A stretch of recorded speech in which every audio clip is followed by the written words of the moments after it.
എന്താ പരിപാടി? ഇത് കണക്ക് എഴുതിക്കൊണ്ടിരിക്കുകയായിരുന്നു ഇതിന്റെ എല്ലാം സംഭവങ്ങളൊക്കെ ചെയ്യാനുണ്ടായിരുന്നു. ഇതെന്താണ് കഴിക്കാനായിട്ട്? നമുക്ക് കഴിക്കാൻ ബീൻസ് തോരനും പപ്പടവും. ബീൻസ് തോരനും പപ്പടം ഒഴിച്ചു കൂട്ടാനൊന്നുമില്ലേ? ഒഴിച്ചു കൂട്ടാൻ കണ്ണ പാലക്കാട് പോയിട്ടുണ്ടോ? നമ്മളൊന്ന് പോയതല്ലേ, കൽപ്പാത്തിലൊക്കെ പോയത്. അതെ, അവിടെ കിട്ടുന്ന ഒരു പൊളി ഐറ്റം ഉണ്ട്. അന്ന് അതെന്ത് സാധനം? അതാണ് പാലക്കാടൻ രസം. ഓ, അന്ന് നമ്മളെ മറ്റേ ചേച്ചി ഉണ്ടാക്കി തന്നത്. അതെ, ആ പേരിന് തന്നെ ഇല്ല ഒരു ഗുമ്മ. അടിപൊളിയാണ്, സൂപ്പറാണ്. അപ്പൊ നമുക്ക് 10 മിനിറ്റ് കൊണ്ട് ഒരു പാലക്കാടൻ രസം ഉണ്ടാക്കിയാലോ? ഓക്കെ, വായോ.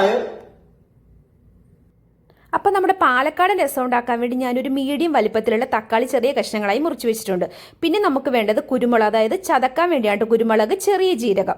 ഇതിന് പൊടിയിനേക്കാളും കുറച്ചും കൂടി ടേസ്റ്റ് ആയിട്ടുള്ളത് ഈ കുരുമുളക് തന്നെയാണ് കേട്ടോ. പിന്നെ നമ്മുടെ ഇഞ്ചി, വെളുത്തുള്ളി, പച്ചമുളക്, 2 പച്ചമുളക് മതി കേട്ടോ. പിന്നെ ഉള്ളി അല്ലെങ്കിൽ സവാള ചേർക്കാൻ, ചെറുതായി അരിഞ്ഞത്. ഞാനിവിടെ സവാളയാണ് എടുത്തേക്കുന്നത്. അപ്പം നമുക്ക് ഈ മേൽപ്പറഞ്ഞ സാധനങ്ങളെല്ലാം നന്നായിട്ടൊന്ന് അങ്ങ് ചതച്ചെടുക്കാം. അതായത് നമ്മുടെ ഈ പച്ചമുളകും ഇഞ്ചിയും വെളുത്തുള്ളിയും ജീരകവും കുരുമുളകും എല്ലാം കൂടി ചതച്ചെടുക്കാം. നന്നായിട്ടങ്ങ് ചതച്ചെടുക്കണം കേട്ടോ.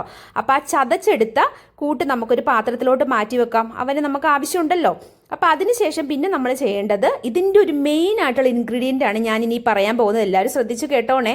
അതായത് 2 കൊടംപുളി, വാളംപുളി അല്ല, 2 കൊടംപുളിയാണ് ഞാൻ ചേർത്തേക്കുന്നത്. ഒരു 3 ഗ്ലാസ് വെള്ളത്തിൽ കുറച്ച് ഉപ്പും കൂടി ചേർത്ത് ഞാൻ തിളപ്പിക്കാൻ വെക്കുന്നുണ്ട്.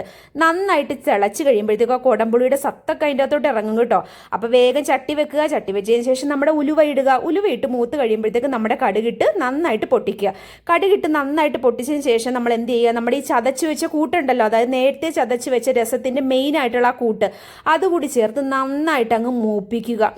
എൻ്റെ പൊന്നോ, ആ ഇഞ്ചിയുടെയും വെളുത്തുള്ളിയുടെയൊക്കെ ആ മണം അങ്ങ് മൂത്ത് വരുമ്പോൾ ഉണ്ടല്ലോ, പിന്നെ നമ്മൾ അതിൻ്റെ അകത്തോട്ട് ചേർത്ത് കൊടുക്കേണ്ടത് ഒരു 1/4 ടീസ്പൂൺ മല്ലിപ്പൊടി, 1/4 ടീസ്പൂൺ മുളക് പൊടി, 1/4 ടീസ്പൂൺ മഞ്ഞൾപ്പൊടി.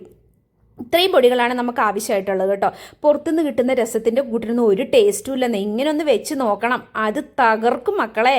അപ്പം നന്നായിട്ട് മൂപ്പിച്ച് കഴിയുമ്പോൾ തന്നെ നല്ലൊരു രസത്തിൻ്റെ മണം വരും കേട്ടോ. അപ്പോൾ ഇനി നമ്മൾ ആ തിളപ്പിക്കാൻ വെച്ച വെള്ളം ഉണ്ടല്ലോ, ആ വെള്ളം മുഴുവനോടുകൂടി, അതായത് പുളിയോടുകൂടി തന്നെ നമുക്ക് ഇട്ട് ചേർക്കാം കേട്ടോ. അത് കഴിഞ്ഞിട്ട് നമുക്ക് പുളി എടുത്ത് കളയാം. പിന്നെ ആവശ്യത്തിന് കുറച്ച് ഉപ്പും കൂടി ചേർത്തതിന് ശേഷം നമ്മുടെ ഈ തിളച്ച് വരുമ്പോൾ നമ്മുടെ ഈ തക്കാളിക്കുട്ടന്മാരുണ്ടല്ലോ, അവരെ അങ്ങോട്ട് ചേർത്ത് കൊടുക്കണം. എന്നിട്ട് നന്നായിട്ട് അങ്ങ് തിളപ്പിക്കണം. ഒരു തിള കഴിയുമ്പോഴത്തേക്ക് നമ്മൾ ചെറുതായി അരിഞ്ഞ് വെച്ച് മല്ലിയിലയും കൂടി ചേർത്ത് നന്നായി തിളപ്പിച്ച് ഉപ്പൊക്കെ നോക്കിക്കഴിഞ്ഞാൽ ഉണ്ടല്ലോ, ഒന്ന് പറ്റിച്ചെടുത്ത് കഴിഞ്ഞാൽ ഞങ്ങളുടെ തകർപ്പൻ പാലക്കാടൻ രസം അടിപൊളിയായിട്ട് റെഡിയാകും. ഇത് മാത്രം മതി കൂട്ടുകാരെ ചോറുണ്ണാനായിട്ട്. അപ്പോൾ എൻ്റെ ഈ പാലക്കാടൻ രസത്തിൻ്റെ റെസിപ്പി നിങ്ങൾക്ക് ഇഷ്ടപ്പെട്ട് കഴിഞ്ഞാൽ എന്നെ സപ്പോർട്ട് ചെയ്യണം, ഇത് ഷെയർ ചെയ്യണം, സബ്സ്ക്രൈബ് ചെയ്യാൻ മറക്കല്ലേ.